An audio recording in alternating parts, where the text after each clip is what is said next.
All right, let's just jump right in. There's this truth about building wealth after you hit 40 that nobody really talks about. And it's simple. Almost everything you've heard is wrong. Seriously. The advice that works for a 25-year-old, it just doesn't work for you. Why? Because the basic math, the very foundation of it all, has completely shifted. You've got less time on the clock, and you have way more to lose. And look, that's not me being dramatic. It's a genuine warning. If you follow the wrong playbook at this point in your life, it's not just a little inefficient. It can be absolutely catastrophic. The stakes are just so much higher. Understanding exactly why that is, well, that's the first real step to playing this new game the right way. So why is it such a different game? It really just boils down to the brutal, completely unforgiving math of time. The numbers don't have an opinion, they just are. And trust me, they tell a very different story for someone who's 45 or 55 compared to someone who's just getting their start. So let me ask you this. Just think about it for a second. If your portfolio takes a 50% hit, how much do you need to gain just to get back to where you started? Your first instinct, your gut, is probably telling you 50%, right? I mean, it seems logical. But the math behind losing money and making it back, it's not symmetrical at all. And this is honestly one of the biggest things people get wrong in finance. The answer is 100%. A full 100% gain. Let that sink in. If you have 100 grand and it drops to 50,000, you have to double your money just to break even. Now, a 25-year-old, they've got decades to pull off that kind of recovery. But after 40, you might not. And that brutal, lopsided math is exactly why our entire strategy has to be different.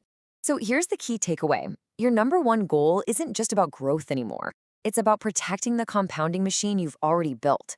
See, every major interruption, we're talking a panic sale, a really bad bet, getting wiped out by leverage, it doesn't just cost you money, it costs you years.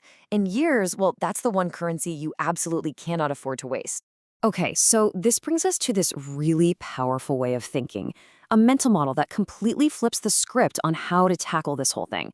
Instead of obsessing over how do I succeed, we're going to flip it and focus on how do I not fail. It's a genius little trick called inversion. So instead of asking, how can I get rich, the question becomes, what would absolutely guarantee I end up broke? See what we're doing here? By mapping out the surest ways to fail, we get this amazing clarity on exactly what we need to sidestep.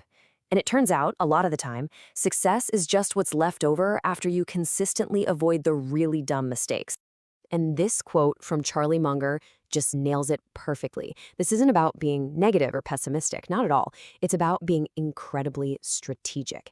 It's like if you know where all the landmines are, you can just walk right around them while everyone else is getting blown up. All right, let's make this real. Let's actually use this inversion idea to cook up a recipe for financial disaster. If you wanted to guarantee, absolutely guarantee, that you'd fail after 40, here are the 5 key ingredients. And our job, of course, is to make sure these ingredients never, ever touch our kitchen. First up, using borrowed money to invest. This is a big one. Anytime you use leverage or margin, you're introducing the risk of a total wipeout. Just think back to 2008. So many smart people got completely obliterated.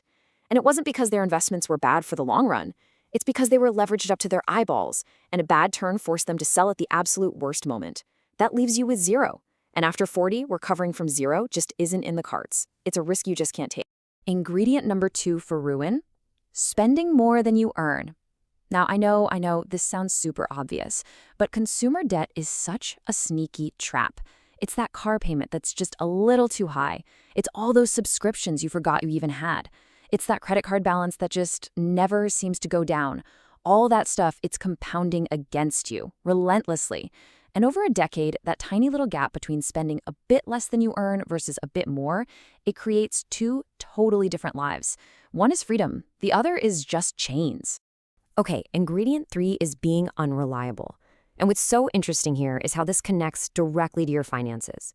The best opportunities in life, I'm talking promotions, new partnerships, those really lucrative side gigs, they almost always flow through people who trust you.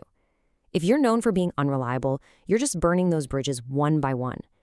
Maybe an old colleague remembers you always miss deadlines. So when a golden opportunity comes up, who do they call? Not you. And that's this silent, invisible loss, a loss of compound trust that you just can't afford. Number 4 on our list for failure is refusing to learn anything new. I mean, look around. The world is constantly changing, right? Imagine a marketing genius who absolutely mastered newspaper ads, but just refused to learn about the internet. Their incredibly valuable skill set, it became a fossil practically overnight. Just coasting on what you already know is a silent killer. Lifelong learning isn't just some nice hobby, it's a straight up survival strategy. It's how you stay relevant, how you stay valuable, and how you can spot the opportunities of tomorrow, not the ones from yesterday. And finally, the last ingredient for ruin. And this is the big one, making decisions based on emotion. We all know this person, right? The one who panic sells their entire portfolio at the bottom of a market crash, locking in massive losses, only to watch it all come roaring back the next year. Their fear, their panic, cost them more than any bad stock pick ever could have. This is so important. It's your temperament, not your intellect, that's going to separate you from the pack. A high IQ with zero emotional control, that just means you'll find smarter, more creative ways to blow yourself up. Okay, so now we've got a super clear list of what not to do. But here's the catch. Just knowing this stuff isn't enough. Not even close. Because there's something working against you 24/7, and that's your own mind. There are these psychological traps, these mental pitfalls that we all fall into, and they push us right towards making these exact same mistakes. So first up is the comfort trap. This is you holding on to that one stock that's been a dog for years, and you're not holding it because you think it's going to turn around. You're holding it because selling it means you have to admit you made a mistake. You're so scared of that little sting of a loss that you risk a much bigger, slower bleed out. It feels safe, but it's just stagnation. Then there's the fear trap. That's that little voice in your head whispering, "It's too late, you should have started 10 years ago." And if you listen to that voice, it paralyzes you, and you do nothing, which of course makes the prophecy come true. And finally, the most dangerous one, the self-pity trap. This is where you blame everything else, the economy, your job, the system. It can feel kind of good, to vent, but really it's just you giving up all your power to find a solution, and I promise you there's always a solution. All right, so we've looked at the problem backwards. We've identified the traps inside our own heads. Now let's flip it around again and build the positive case. What's the foundation for success look like? Well, it really comes down to 4 core pillars, 4 virtues that, when they work together, create something really powerful and lasting. And here they are. But the thing is, any one of these by itself is pretty useless. It's when you put them all together that the magic happens. Preparation is doing the homework before the test. Discipline is dragging yourself to the gym when you'd rather stay on the couch.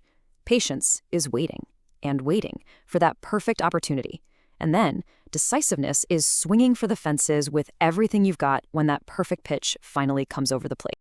And that brings us to maybe the most important point of all. It is so easy to hear all of this and just fall right back into that fear trap we talked about. That voice that says, "It's just too late for me." But the math tells a very different story, a much more hopeful story. Just take a look at these numbers. We're assuming you're putting away $2,000 a month and getting a pretty standard 7% return. If you start at 45, you could still hit retirement with around $1 million. $1 million! Even if you wait until 50, you're looking at over 600,000. And starting at 55, that still gets you a nest egg of more than 340 grand. Now, is that less than if you'd started at 25? Yeah, of course it is. But is it a life-changing amount of money? You bet it is. Absolutely. And that's really the bottom line, isn't it?